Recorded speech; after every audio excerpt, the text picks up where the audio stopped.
घर का बंटवारा। अरे विनोद, तूने हलवाई को सारा सामान तो दे दिया है ना? अक्षय की शादी में कोई कमी नहीं रहनी चाहिए। आखिर सबसे छोटा भाई है तुम सबका। हाँ माँ, आप चिंता मत करो, मैं पूरा ध्यान रखूंगा। मंगल बेटा, तूने तो कहा था कि फूल का ऑर्डर दे दिया है, यहाँ तो फूल पहुँचे ही नहीं। अब क्या बहू की विदाई के बाद फूल आएंगे? माँ, मैंने अभी बात की है फूल वाले से, वो रास्ते में ही है। आप किशोर भैया से क्यों नहीं कहती कुछ करने को? किशोर पहले ही मेरे बताए काम कर रहा है। पास के सभी रिश्तेदारों और मोहल्ले वालों को कार्ड वही तो देकर आया था। रिसेप्शन के लिए हॉल भी उसी ने बुक किया था।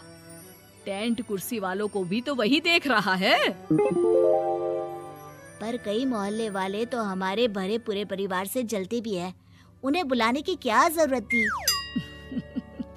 बेटा, शादी ब्याह में तो बुलाना ही पड़ता है, नहीं तो लोग क्या कहेंगे। दादी दादी देखो ना, हलवाई अंकल हमें लड्डू नहीं दे रहे, आप इनको डांटो ना। अरे चैन सुख दे देना बच्चों को लड्डू, क्यों तंग कर रहा है इन्हें? बीबी जी, मैं कहाँ मना कर रहा हूँ, लेकिन लड्डू बनते ही ये बच्चे उठा उठा कर खा लेते हैं। अरे मैं तो इन्हें थाल में रख के परोस भी नहीं पा रहा। भागो, अब कोल्ड ड्रिंक पीने चलते हैं। भागो भागो, अब कोल्ड ड्रिंक पीने चलते हैं। जैसे कि आप देख रहे हैं, आज इस घर के सबसे छोटे बेटे अक्षय की शादी है। घर में बहुत चहल पहल है। कुलभूषण की बीवी कमला को फुर्सत ही नहीं है कामों से, लेकिन कुलभूषण और घर के बाकी लोग कहाँ हैं? आइए देखते हैं। अजी, आप यहाँ आराम से बैठकर गाने सुन रहे हो और घर में अभी तक इतने काम बचे हैं करने को। अरे भाई, मेरे सबसे छोटे बेटे की शादी है, इसके बाद तो मैं अब चिंता मुक्त हो ही जाऊंगा। और फिर घर में तुम हो, बेटे बहुएं हैं, तुम लोगों के होते हुए मैं क्यों काम करूं? मैं तो शान से बेटे की शादी में जाऊंगा तैयार होकर। अरे ठीक है, अब आप आराम ही कीजिए। एक बार अभिषेक की बीवी आ जाए, फिर मैं भी आराम करूंगी और मेरी चारों बहुएं पूरे घर की जिम्मेदारियां संभाल लेगी। इतना कहकर कमला वापस अपने काम में लग जाती है। बेटा भी, तू अब तक तैयार नहीं हुआ? किससे बात कर रहा है फोन पर? तैयार कैसे हूँ? सैलून जाने से तो आपने मना किया है, क्योंकि मुझे हल्दी लग चुकी है। भाभीियों को देखो, सुबह से पार्लर में है। अक्षय की शादी हो जाती है और नंदिता बहू बनकर घर आ जाती है, लेकिन इस घर की खुशियों को मानो किसी की नजर लग गई थी। नंदिता के आने के बाद आए दिन घर की शांति भंग होती रहती। अपने माँ बाप की इकलौती बेटी को इतने बड़े परिवार की जिम्मेदारियां कहाँ संभालनी थी? अभी देखो ना, मेरे हाथों की मेहंदी भी अभी नहीं उतरी है और तुम्हारी मम्मी ने मुझे घर के कामों में लगा दिया।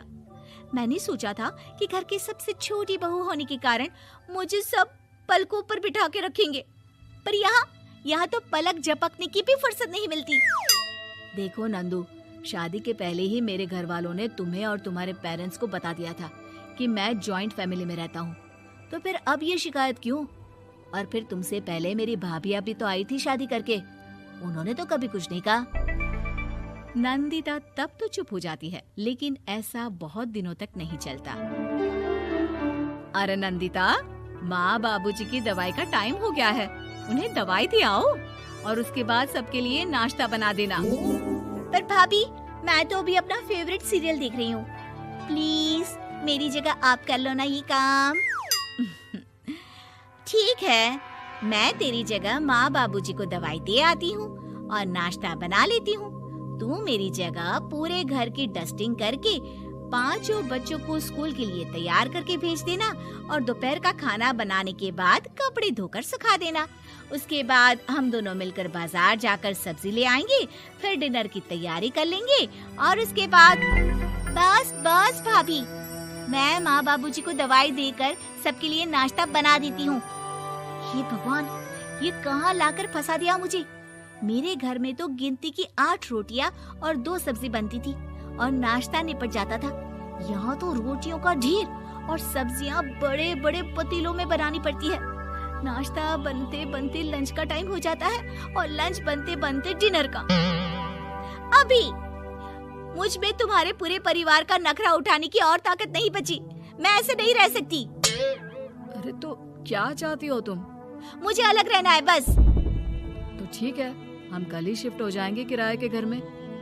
इतना बड़ा घर होते हुए हम किराए पे क्यों रहेंगे? ना जी ना, घर में ही दीवार खड़ी करो अपने हिस्से के आगे। घर के साथ साथ घर की खुशियों में भी दीवार खींच जाती है। ऐसे ही कई महीने बीत जाते हैं और नंदिता माँ बन जाती है।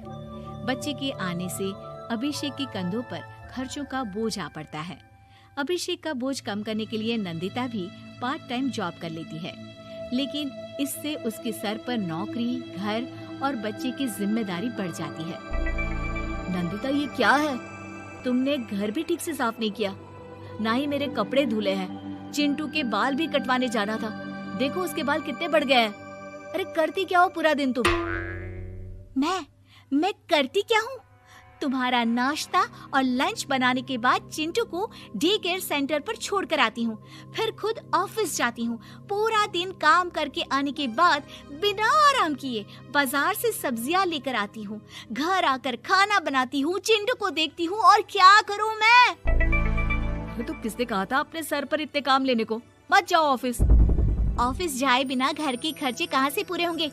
चिंटू की डे केयर का खर्च, उसके लिए बेबी फूड का खर्च, प्रेस वाले का खर्च, ये सब तुम्हारी सैलरी से होता नहीं है। अगर परिवार से अलग नहीं होती तो इतनी मुसीबतें नहीं उठानी पड़ती तुम्हें परिवार के साथ मिलकर काम करने में दिक्कत थी, लेकिन काम तो अब भी बहुत है तुम्हारे सर पर। चिंटू को भी डे केयर भेजने की जरूरत नहीं पड़ती। उसको गोद में खिलाने के लिए दादा दादी और घर के सभी बड़े होते। उसके साथ खेलने के लिए उसके भाई बहन भी होते। मेरे तीनों बड़े भाइयों के बच्चे भी बड़े हुए हैं, लेकिन बिना महंगा बेबी फूड खाए, क्योंकि मेरी माँ और भाभियाँ बहुत अच्छे से जानती है कि बच्चे को क्या खिलाना चाहिए। बिजली के बिल जैसे खर्चे भी सब मिलकर बांट लेते थे, लेकिन तुम्हें तो सबसे अलग रहने में ही मजा आता है, तो अब शिकायत क्यों करती हो? बस करो अभिषेक, बस करो। मैं मानती हूँ कि मैं गलत थी। मेरे एक गलत फैसले ने हमें बिल्कुल अकेला कर दिया है सबसे। एक घर में होते हुए भी हम बाकी परिवार से अजनबियों की तरह रह रहे हैं। अभिषेक और नंदिता की सारी बातें